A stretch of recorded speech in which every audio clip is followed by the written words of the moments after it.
Oi, tudo bem? Vamos para a leitura do terceiro conto da coletânea Dublinenses. Ele se chama Arábia. Arábia. A rua North Richmond, uma rua sem saída, era muito tranquila, exceto na hora em que Christian Brothers School liberava os alunos. Uma casa de 2 andares, desabitada e isolada de ambos os lados, bloqueava-lhe uma das extremidades. As outras residências, cônscias das vidas decentes que abrigavam, fitavam-se com imperturbáveis fachadas escuras. O antigo inquilino da nossa casa, um sacerdote, havia morrido na sala dos fundos.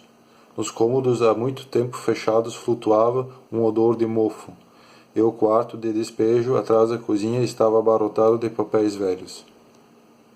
Entre eles encontrei algumas brochuras com umas páginas úmidas e onduladas, o Abade de Walter Scott, o Devoto Comungante e as Memórias de Vidocq. Gostei mais desse último por causa de suas folhas amarelas. O quintal abandonado atrás da casa tinha no centro uma madeira e alguns arbustos esparsos, sob um dos quais encontrei a bomba enferrujada da bicicleta do antigo morador. Tinha sido um padre muito piedoso, e no testamento deixara todo o seu dinheiro para as instituições de caridade e a mobília da casa para a irmã. Ao chegarem os curtos dias de inverno, o crepúsculo caía antes que tivéssemos terminado o jantar. Quando saímos à rua, as casas se encontravam mergulhadas na sombra. Um pedaço do céu sobre nós era de uma violeta cambiante, contra a qual os postes erguiam a pálida luz das suas lanternas. Guilhoados pelo vento gélido, brincávamos até nossos rostos ficarem em brasas e nossos gritos ecoavam na rua silenciosa. O curso das brincadeiras conduziam-nos às vielas escuras e lamacentas atrás das nossas casas, onde desconfiávamos os rudes moradores dos barracos e aventurando-nos até os portões de quintais sombrios e úmidos, impregnados de cheiro fétido das fossas, ou aproximando-nos de estábulos escuros e odorosos, onde por vezes o cocheiro escovava e lustrava seu cavalo e fazia tilintar os arreios das fivelas metálicas. Ao retornarmos à nossa rua, a luz das cozinhas projetavam-se através das janelas, nos pequenos terraços. Se percebíamos meu tio virando a esquina, ocultávamos num lugar escuro até termos certeza de que entrara na casa. Se a irmã de Mangan vinha à porta chamá-lo para o chá, continuávamos escondidos, observando a perscrutar a rua, para ver se desistia. Se não tornara a entrar, deixávamos o esconderijo e resignadamente dirigíamos a escada da casa de Mangan, no alto da qual ele nos esperava. A silhueta de seu corpo recortava-se na luz da porta entreaberta. Mangan relutava sempre antes de obedecer e eu ficava junto à balaustrada, contemplando-a. O vestido rodava quando ela movia o corpo e a macia trança de seus cabelos soltavam de um ombro para o outro. Todas as manhãs, sentava-me no assoalho da sala de frente para vigiar a porta de sua casa. Levantava a cortina apenas alguns centímetros, a fim de que ninguém pudesse me descobrir. Meu coração disparava ao vê-la surgir à porta. Corria para o vestíbulo, apanhava meus livros e seguia. Conservava sua figura morena sempre à vista, e ao nos aproximarmos do ponto em que nossos caminhos divergiam, apressava o andar e passava à sua frente. Isso repetia-se todas as manhãs. Nunca havia falado com ela, a não ser algumas frases ocasionais, e, no entanto, para meu sangue inebriado, seu nome era um apelo irresistível. Sua imagem acompanhava-me mesmo nos lugares menos românticos. Nas noites de sábado, quando a minha tia ia fazer compras no mercado, eu a acompanhava para ajudar com os pacotes. Caminhávamos pelas ruas iluminadas, acotovelando-nos como os bêbados e as mulheres que pechinchavam, em meio às imprecações dos trabalhadores. aos gritos dos garotos que montavam guarda às barricas cheias de cabeça de porco e à voz fanhosa dos cantores de rua, que interpretavam uma canção popular sobre O'Donovan Rossa, ou uma balada a respeito dos problemas do país. Todos esses ruídos convergiam numa única sensação vital para mim. Imaginava conduzir meu cálice incólume, através de uma multidão de inimigos. Certos momentos, seu nome brotava-me dos lábios em estranhas preces e rogos, que eu mesmo não compreendia. Meus olhos enchiam-se de lágrimas, não saberia dizer a razão, e às vezes uma torrenta parecia transbordar meu coração e inundar-me o peito. Pouco me preocupa o futuro. Não sabia se falaria ou não com ela, e se eu fizesse, de que modo revelaria minha tímida oração. Meu corpo, porém, era uma harpa cujas cordas vibravam em suas palavras e gestos. Certa noite, fui à sala dos fundos onde o padre havia morrido. Era uma noite chuvosa, e a casa estava em completo silêncio. Através de uma vidraça quebrada, eu ouvia a chuva bater contra a terra, e as finas e incessantes agulhas de água tomborilando nos canteiros encharcados. Bem longe brilhava uma luz ou janela iluminada. Agradava-me chegar tão pouco. Os meus sentidos todos pareciam enfraquecer-se, e, a ponto de desfalecer, apertei as mãos até meus braços começarem a tremer, murmurando: ó amor, várias vezes. Afinal, ela falou comigo. As suas primeiras frases, fiquei tão encabulado que não soube o que responder. Perguntou-me se eu pretendia ir ao Arábia. Não me recordo se respondi ou não. Ela disse que adoraria ir, pois devia ser uma esplêndida quermesse. E por que não vai? Perguntei. Enquanto falava, ela fazia girar um bracelete de prata. Não poderia ir porque seu colégio faria retiro naquela semana. Nesse momento, seu irmão e 2 outros amigos brigavam por causa de bonés e encontrava-me sozinho junto à balaustrada. Ela se apoiara numa das barras e inclinava o corpo em minha direção. A luz do poste diante das nossas casas roçava a curva nívea do seu pescoço, inflamando-lhe os cabelos.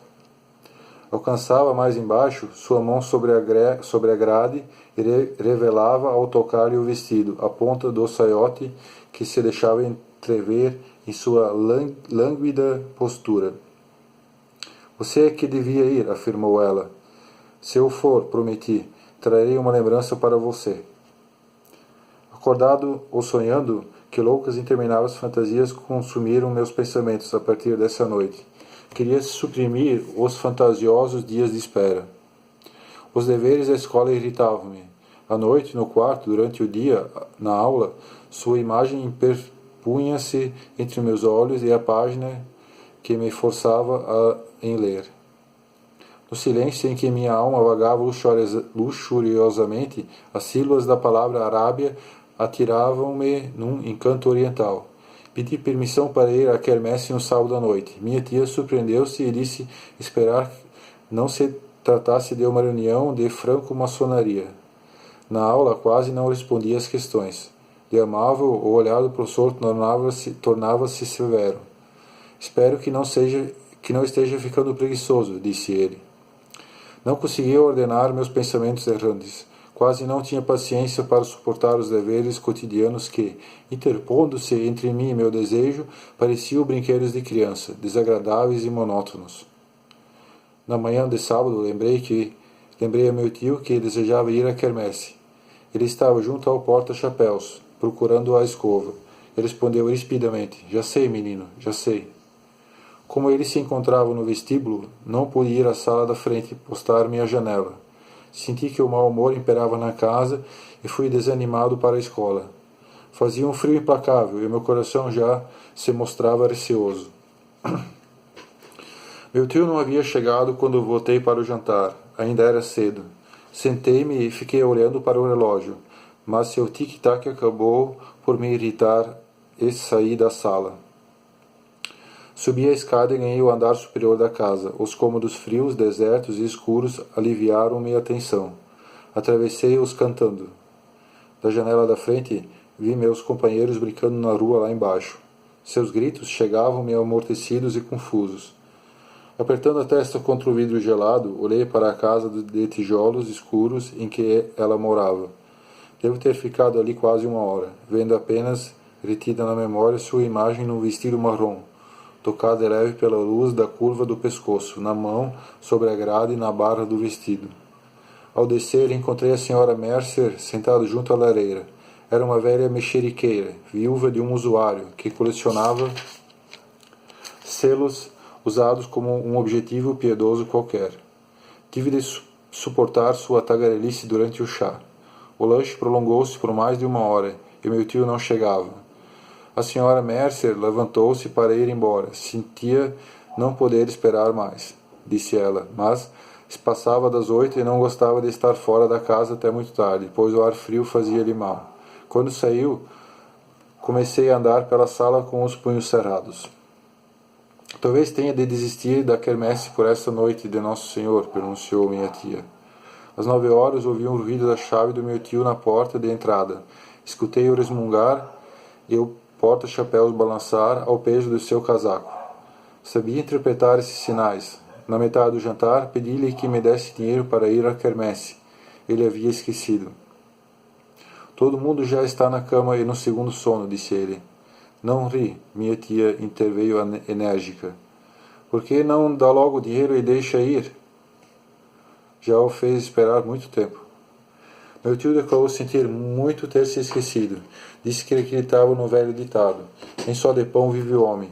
Indagou-me aonde ia e quando tornei a explicar, perguntou-me se conhecia o adeus do árabe e seu corcel. Quando eu saía pela cozinha, ele começava a recitar os primeiros versos do poema para minha tia. Apertando na mão o florim que recebera, descia a rua Buckingham. As calçadas iluminadas e repletas de compradores que deixavam as lojas deram novo alento ao propósito de minha viagem. Acomodei-me num vagão da terceira classe no trem deserto.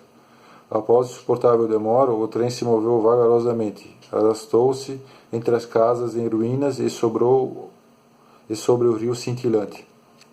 Na estação de Westland Row, a multidão comprimiu-se contra as portas do vagão, mas os fiscais fizeram-nos recuar, dizendo que aquele era um trem especial para a quermesse.